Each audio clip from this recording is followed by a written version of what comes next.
Nabi Isa alaihi salam adalah salah satu dari 5 nabi yang memiliki gelar Ulul Azmi.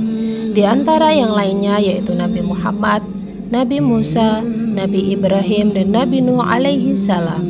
Karena keimanan dan ujian yang mereka dapatkan, disebutkan bahwa Nabi Isa merupakan keturunan Nabi Daud. Beliau dilahirkan tanpa adanya seorang ayah. Nabi Isa lahir dari rahim seorang wanita bernama Maryam.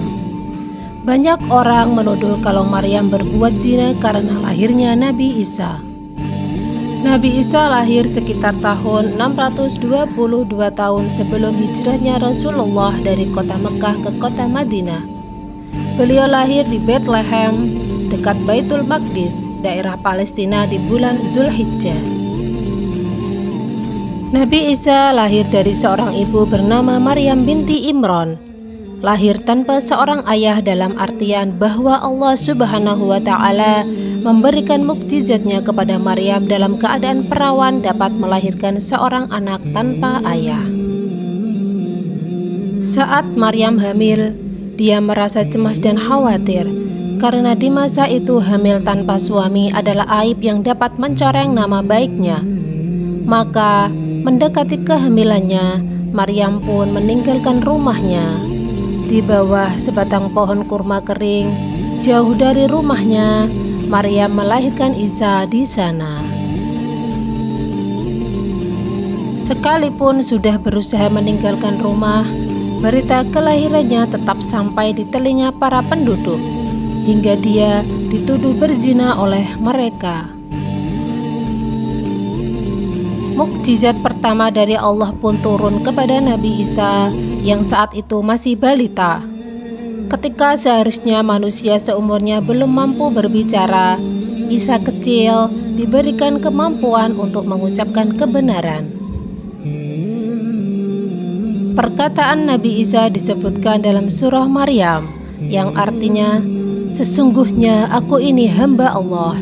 Dia memberiku Alkitab Injil dan dia menjadikan aku seorang nabi. Dan ia menjadikan aku seorang yang diberkati di mana saja aku berada. Dan dia memerintahkan kepadaku mendirikan sholat dan menunaikan zakat selama aku hidup dan berbakti kepada ibuku."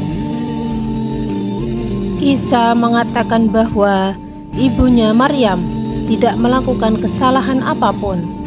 Kelahirannya semata-mata karena kemampuan dan izin dari Allah. Setelah beberapa waktu, kehamilan Maryam semakin membesar dan ia pergi mengasingkan diri dari kaumnya dengan janin yang dikandungnya ke sebuah tempat yang jauh. Karena takut terhadap tatapan sinis, cibiran, dan cemoohan, ia sudah membayangkan bahwa mereka pasti akan merasa aneh dan terkejut. Tempat yang jauh itu bernama Bethlehem.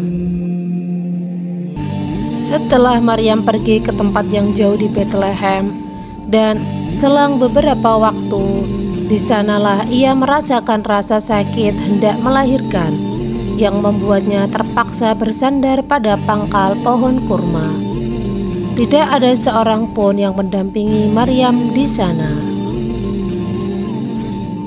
Setelah perjuangannya menahan rasa sakit melahirkan bayi tercintanya seorang diri, dalam waktu singkat kesehatannya mulai memulih dan secara bertahap.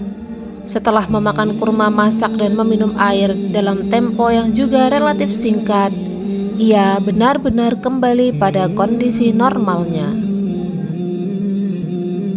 Setelah Maryam sudah mencapai kondisi pulih sempurna dari ujian fisik dan psikis, maka tiba saatnya ia untuk melakukan tindakan selanjutnya, yaitu kembali pulang ke tempat tinggalnya. Dan Allah memerintahkan untuk melakukan puasa diam. Allah menjadikan puasa dan diamnya Maryam dari berbicara sebagai pertanda baginya yang menunjukkan bahwa ia tidak bersalah dan ia suci. Ketika ia berpuasa dari berbicara, meski ia mampu untuk berbicara, Allah membuat anaknya yang masih bayi, Isa, yang baru beberapa saat lalu dilahirkan dan masih berada dalam buayan bisa berbicara. Maka dari itu, ucapan Isa yang masih bayi itu lebih kuat dan lebih sempurna untuk menepis tudingan yang diarahkan kepadanya. Itulah sepenggal kisah perjuangan Sayyidah Maryam dalam melahirkan Nabi Isa yang erat dengan nilai-nilai ketabahan, keimanan, dan keikhlasan. Ia tahu betul bahwa Allah senantiasa memberikan jalan keluar bagi hambanya yang bertakwa, seperti yang terbukti dengan lahirnya Nabi Isa, yang kemudian menjadi salah satu rasul teragung dan terpenting dalam sejarah umat Islam.